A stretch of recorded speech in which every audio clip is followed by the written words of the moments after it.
The train groaned into the station at Redemption Creek, sighing a plume of gray steam against a sky the color of washed-out denim. It was a tired sound in a tired-looking place.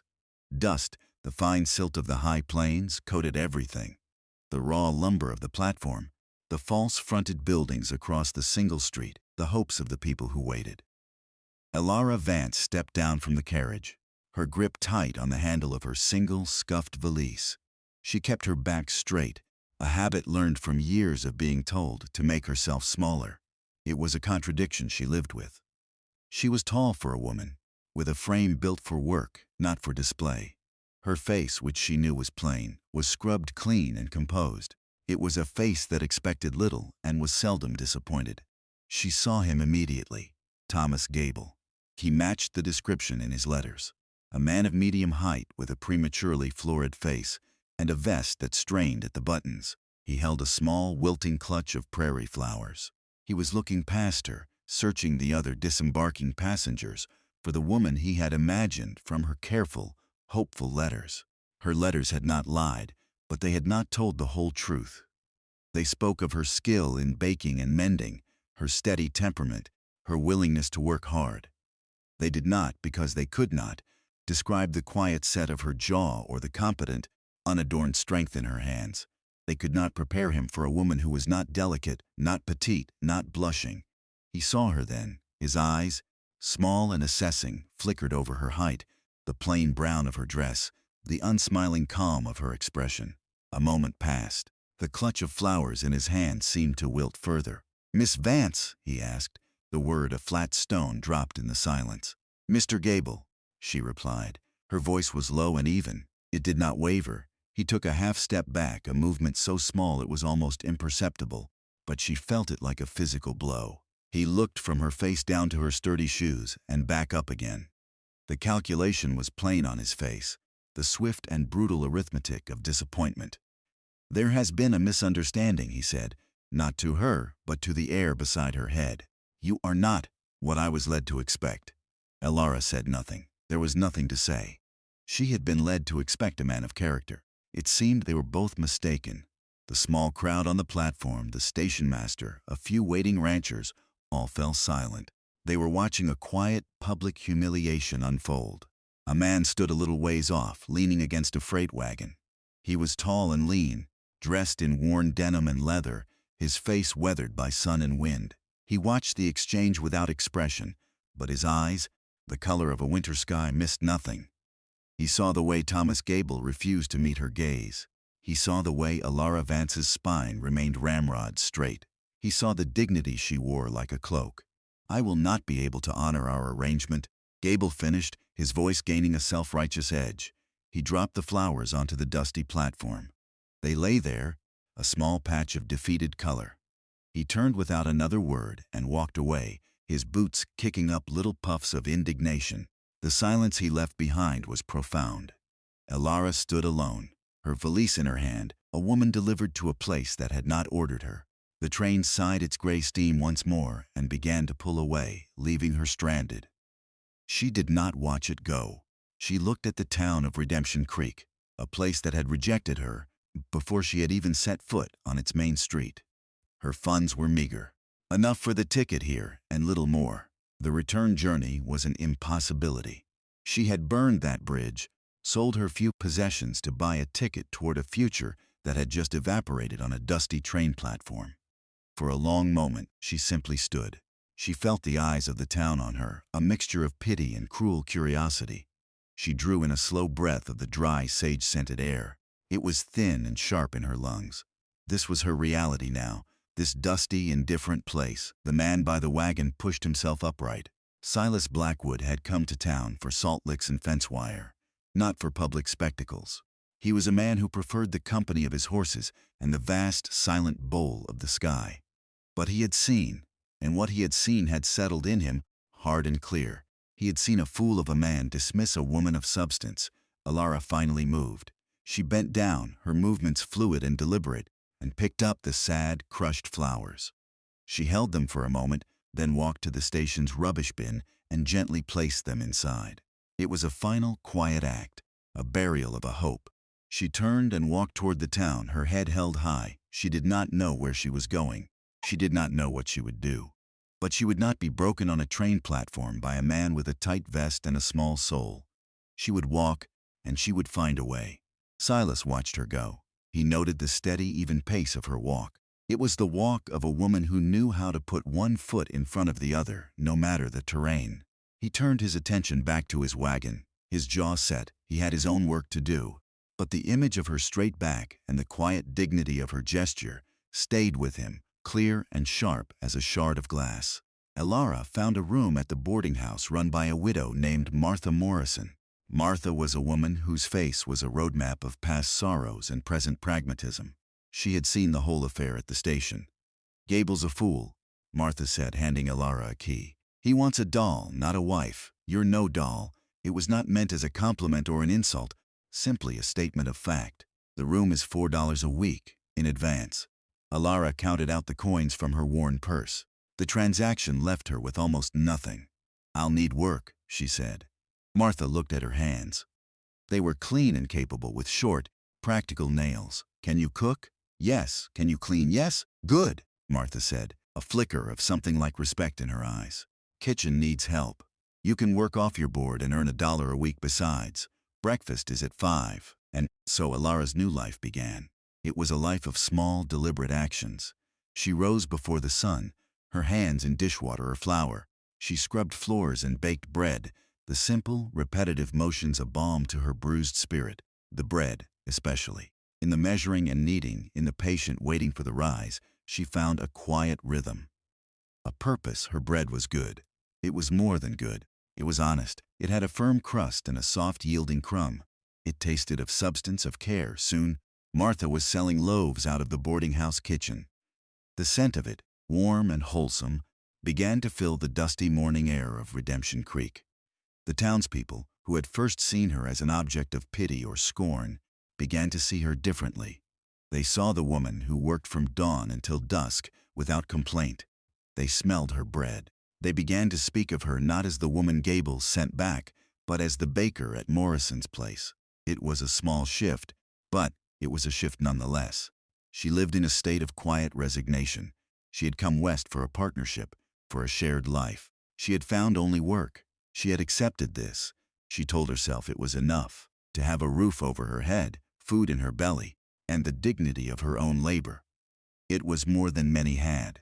She did not allow herself to think of the loneliness that settled in her chest in quiet hours after the kitchen was clean and the last loaf was cooling on the rack. Silas Blackwood did not come to town often. His ranch was a 2-hour ride away, a solitary place nestled against the foothills. He was self-sufficient, a man who found little need for society. But a month after the incident at the station, he needed supplies. He tied his horse in front of the general store, a place run by a man named George Alcott. George was the town's unofficial repository of news and gossip, a man who saw everything and said more than he should. As Silas entered, a scent stopped him. It was warm, yeasty, and deeply comforting. It was the smell of good bread. He saw a stack of loaves on the counter, wrapped in clean muslin. "That's the new bread," George said, noting his interest. "From the woman at the boarding house, the one Gable turned away." George leaned in conspiratorially. "Turns out she's got a talent for it. Sells out every day." Silas picked up a loaf. It was heavy, substantial. He nodded, a curt, non-committal gesture. He bought his wire, his salt, and 2 loaves of the bread. He didn't need 2. He lived alone, but he bought them anyway. That evening in his small, quiet cabin, he cut a slice. He ate it plain, without butter. The taste was as honest as the smell. It was simple, and it was good. It was food that felt like it was made by someone who understood the value of substance over show. He thought of the woman on the platform, her straight back, the quiet way she had disposed of the wilted flowers. It was all of a piece. He found himself thinking of her over the next few weeks. The thought was an unwelcome intrusion at first, a disruption to his placid solitude. He had come to these hills to be alone, to heal from a past that had taught him the dangers of misplaced trust. He had built a life as sturdy and unadorned as his cabin, a fortress of self-reliance. But the memory of her and the taste of her bread lingered. 2 weeks later, he rode back into town. It was not his usual supply day. He told himself he needed a new whetstone. It was a thin excuse. He went to the general store first, but the bread was sold out. George Alcott gave him a knowing look. "Goes fast," he said. "You might try the boarding house directly. She's usually in the kitchen out back." Silas stood outside the store for a moment, the dust swirling at his boots. This was foolish. He was a man who did not engage in foolishness. He should get on his horse and ride home. But he did not. He walked down the street toward the boarding house, his steps measured and deliberate. He found her in the lean-to kitchen behind the main house. She was kneading dough on a large floured wooden board. Her sleeves were rolled up, revealing strong, capable forearms dusted with white. Her hair was pinned up, but a few stray strands had escaped, clinging to her temples. She moved with an economy of motion, a deep-seated competence that he recognized because he shared it. It was the competence of those who rely on no one but themselves.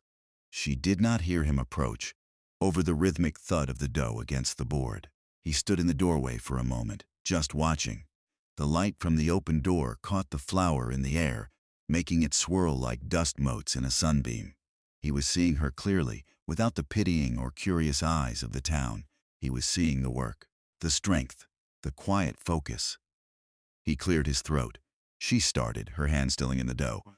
She looked up, her eyes a clear, steady gray, meeting his. There was no fear in them, only surprise. She did not recognize him at first. He was just another tall, weathered rancher. "Can I help you?" she asked. Her voice was the same as he remembered, low and calm. "I came for bread," he said. The words sounded blunt, inadequate. "It's all sold for the day," she replied, her gaze returning to her work. "A dismissal." He did not leave. "I bought a loaf at the general store a couple of weeks ago." She paused again, looking at him properly this time. She saw a man who was not handsome in the conventional sense, but whose face had a rugged integrity. His eyes were direct. He was not a man who would waste words. She saw a flicker of memory. The man by the freight wagon, the one who had watched. "It was good bread," he said.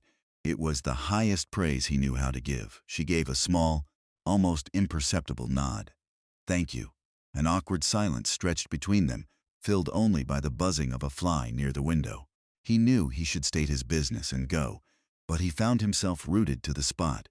"Who taught you to make it?" he asked. The question was about more than bread. It was about the substance of her, the history that had forged the competence he saw before him. She looked down at her floured hands. "My mother," she said softly. "She said a woman who can make good bread will never truly starve." It was a piece of her history, offered up reluctantly. She was right, Silas said. He saw it then.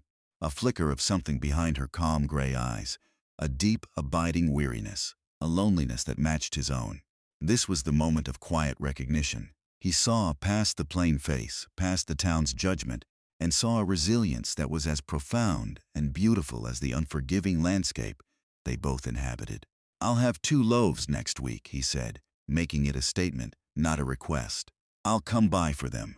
On Tuesday." "I'll set them aside," she said, her voice barely a whisper. He nodded, turned, and walked away. Alara watched him go, her heart beating a little faster. She did not understand what had just happened. No one in Redemption Creek had ever asked her a personal question. No one had ever looked at her with such unnerving directness. She returned to her dough, but her rhythm was gone. Her hands felt unsteady. For the first time in a long time, she felt seen. True to his word, Silas returned the following Tuesday, and the Tuesday after that. His visits became a quiet ritual. He would appear at the kitchen door, his hat in his hands. He would pay for his 2 loaves of bread. Sometimes they would exchange a few words about the weather, the price of grain. The conversations were never long. They were sparse and practical, like fence posts marking a long, empty field. But in the spaces between the words, something else was happening. He would notice the way the afternoon light caught the line of her jaw. She would notice the way his large, calloused hands handled the coins with a surprising gentleness. They were observing each other, learning the quiet language of presence. The town noticed. Of course, the town noticed. Redemption Creek was a place where a new horse or a changed routine was cause for a week's worth of speculation. "Silas Blackwood's been coming around," Martha Morrison said to Alara one afternoon. her tone carefully neutral as she snapped beans into a bowl. "He never comes to town more than once a month. Now it's every Tuesday. Regular as a clock." Alara just nodded, her focus on the potatoes she was peeling. "He buys bread."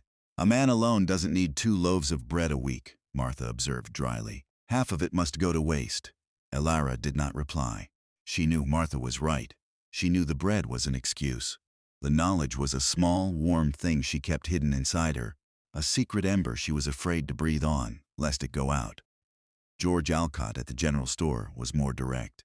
"Getting your bread straight from the source now, Silas?" he asked one day when Silas came in for coffee beans.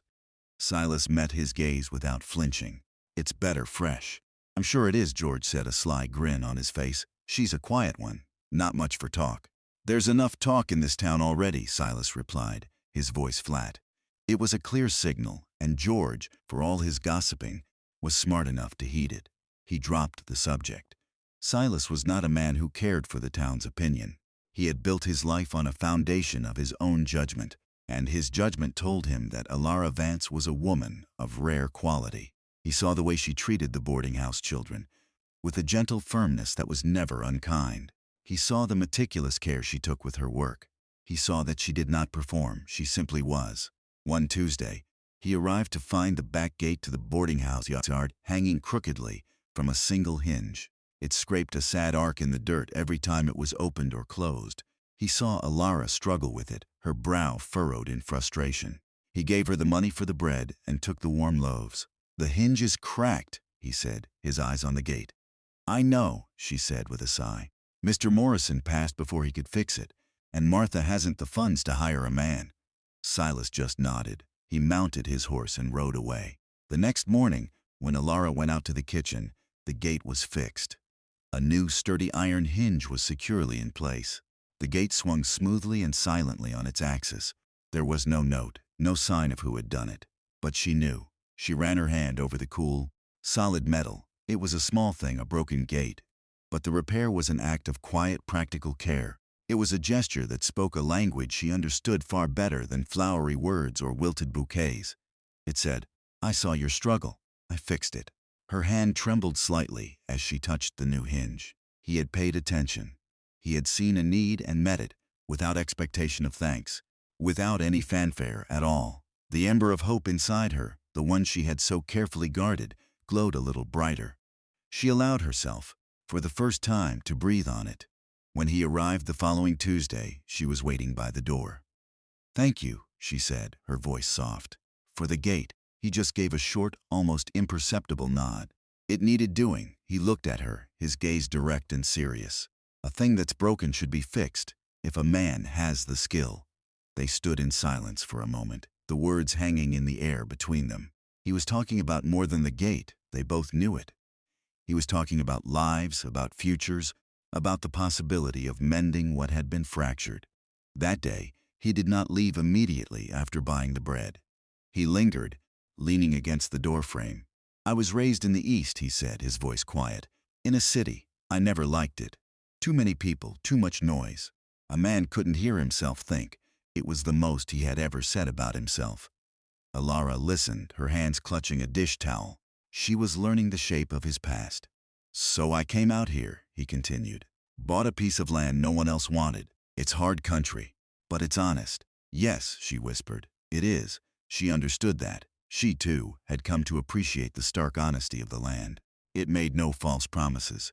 It simply was what it was, and you either had the strength to meet it on its own terms, or you did not. "The town thinks I'm strange," he said. Not with resentment, but as a matter of fact, a man who likes his own company.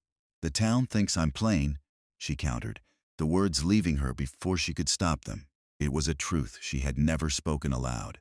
Silas looked at her then, a long, steady look that seemed to peel back all her layers of resignation and self-protection. "I think the town has it backwards," he said, his voice low and certain. "They look, but they don't see." The air thickened. This was it, the precipice, the moment where things could change or retreat back into the safety of their Tuesday ritual. He had said a true thing. He had seen her, and he had just told her so. He pushed himself off the doorframe, taking a step closer. He was not a man for poetic speeches or grand declarations. His currency was truth, plain and unadorned. Ilara, he said, using her first name for the first time. It sounded foreign and yet perfectly right on his lips. I've been coming for the bread, but that's not the reason I keep coming back. She held her breath. I had to know you, he said simply. I saw you that day at the station. I saw what he did, and I saw you. I've been seeing you ever since. Her carefully constructed composure began to crumble. A warmth spread through her chest, so intense it was almost painful. It was the feeling of being truly seen, truly valued, for exactly who she was. I don't know what to say, she managed, her voice thick with emotion. You don't have to say anything, he said. I'm a slow man, Ilara. I don't rush things, but I am a sure one. I would like to come call on you. Properly, not just for bread. It was a question, a request, an offering. He was laying his intentions out for her to see, as plainly as a set of tools on a workbench. She looked at his face, at the sincerity in his winter sky eyes. She thought of Thomas Gable and his wilting flowers, his swift and shallow judgment. And she looked at this man who had taken the time to see, who had mended her gait, who valued substance. Yes, she said. The word was small, but it was solid. It was the sound of a foundation being laid. I would like that. A slow smile touched Silas's lips for the first time. It changed his entire face, softening the harsh lines carved by sun and solitude. Good, he said. Then I will see you on Sunday. We could walk by the creek. Sunday, she agreed. He took his bread, nodded to her one last time, and left. Ilara leaned against the doorframe, her legs suddenly weak. The sun felt warmer on her skin. The air smelled sweeter. The world, which had been gray and functional for so long, was suddenly, shockingly, filled with color. Their courtship was as quiet and steady as they were. On Sundays, he would come to the boarding house, and they would walk. They did not walk along the main street where the town could watch and whisper. They walked along the banks of Redemption Creek, where the only observers were the cottonwood trees and the hawks circling high overhead. He was a man of the land, and he taught her its language. He showed her the difference between the tracks of a deer and an antelope. He pointed out the nests of eagles high in the cliffs. He spoke of his ranch, not with pride of ownership, but with a deep, abiding respect for the earth he worked. He spoke of the seasons, the struggle to pull a living from the hard soil, the profound peace of a silent dawn. She, in turn, began to share the landscape of her own past. She told him of her childhood in a crowded town, of her parents' passing, of the stark choice she had faced, a life of drudgery as a poor relation in her aunt's house, or a gamble on an unknown future in the West. It wasn't a brave choice, she said one afternoon watching the creek water slide over smooth stones. It was just the only one I could bear. It was brave, he countered quietly. Bravery isn't the absence of fear, it's seeing what needs to be done and doing it. He understood her. He saw her past not as a series of misfortunes, but as the forge that had created her strength. He never brought her flowers. Instead, he would bring her things of practical beauty. A perfectly shaped river stone, smooth and cool to the touch, an eagle's feather he had found on a high ridge. One day, he brought a small sack of piñon nuts he had gathered himself, a difficult and time-consuming task. Each gift was a testament to his attention, a piece of his world offered to hers. One Sunday, as they sat on a fallen log overlooking the creek, he finally spoke of the past he had kept guarded. I was married once, he said, his eyes on the far horizon, a long time ago, back east. Ilara remained silent, giving him the space to speak. Her name was Clara. She was beautiful, like a porcelain doll. Everyone said so. She loved the city, the parties, the attention. He paused, the memory clearly painful. She did not love the quiet. She did not love a life built with your own two hands. She thought my dream of a ranch was a foolish thing. He picked up a twig and began to break it into small, precise pieces. She left, found a richer man, one who could give her the life she wanted. It taught me a hard lesson, that some things, no matter how pretty they look on the outside, have no substance within. They are hollow. He turned to look at her, his gaze intense. You are not hollow, Ilara. You are the most substantial person I have ever known. She understood then the depth of his caution, the reason for his slow and steady pursuit. He was not just looking for a wife. He was looking for a partner, for someone whose strength matched the demands of the life he had chosen. He was looking for someone who, like him, valued the real over the ornamental. "I don't perform," she said, echoing a thought she'd had about him. "I don't know how." "I know," he said. "That is why I chose you." The seasons began to turn. The heat of summer softened into the golden light of autumn. The cottonwood leaves along the creek turned to brilliant yellow. Their quiet walks became a fixed point in both their lives, an anchor of calm and certainty. The town's gossip had long since died down, replaced by a quiet, waiting acceptance. The sight of Silas Blackwood and Alara Vance walking by the creek was no longer a novelty. It had become a simple fact of life in Redemption Creek. He had never touched her, beyond a steadying hand on her elbow as they crossed uneven ground. Their connection was built on words and shared silence, on mutual respect and a deep, unspoken understanding. But the space between them hummed with a quiet energy, a sense of something inevitable and right. One crisp October afternoon, he stopped their walk in a small clearing where the late sun slanted through, the trees turning the air to gold. He turned to face her, taking both of her hands in his. His hands were rough and calloused, but his touch was gentle. "Alara," he began, his voice steady. "I know I was slow about this. I had to be sure. Not of you. I was sure of you from the first day. I had to be sure I was ready to trust again." Her heart began to beat a slow, heavy rhythm against her ribs. "I'm sure now," he said. "My life is a quiet one. It is a life of hard work. It is not easy, but it is a good life. And I find I no longer wish to live it alone. I wish to share it with you." He reached into his coat pocket and pulled out a small, simple, silver ring. It was not new. It was worn smooth with age, with a single small turquoise stone, the color of a summer sky. "This was my mother's," he said. "She was a woman of substance, too. She would have liked you." He looked directly into her eyes, his own filled with a quiet, certain light. "Alara Vance, will you marry me?" Tears she had not allowed herself to shed for years welled in her eyes. They were not tears of sadness or relief, but of a profound, overwhelming gratitude. Gratitude for being seen, for being chosen, for being found. She thought of the man she had come west to marry and the humiliation of his rejection. It seemed like a lifetime ago, a story that had happened to someone else. She realized with a sudden, startling clarity how close she had come to missing this. If Thomas Gable had not been a fool, she would never have met Silas. She would have been living a life of polite pretense, her true self hidden away. It was a strange and powerful epiphany, the realization that her greatest disappointment had led her to her deepest joy. The almost lost was not this connection, but the life she had narrowly escaped. "Yes, Silas," she whispered, her voice choked with emotion. "Yes, I will." He slid the ring onto her finger. It fit perfectly. He did not kiss her then. Instead, he simply held her hands. And they stood together in the golden light, two solitary people who had found their other half in the vast, quiet wilderness. Their wedding was a simple affair, held in the town's small church on a bright, cold November day. The entire town of Redemption Creek attended. Martha Morrison sat in the front pew, dabbing at her eyes with a lace handkerchief. George Alcott stood near the back, a look of genuine pleasure on his face. Even Thomas Gable was there, watching from a distance, with an expression that was a mixture of confusion and regret. He was looking at Alara as if seeing her for the first time, seeing the quiet beauty that Silas had seen from the very beginning. Alara wore a simple dress of deep blue, the color of the evening sky.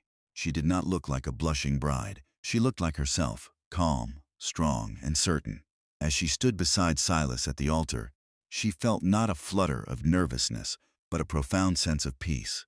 It felt like an arrival, like coming home to a place she had always been headed, even when she had been lost.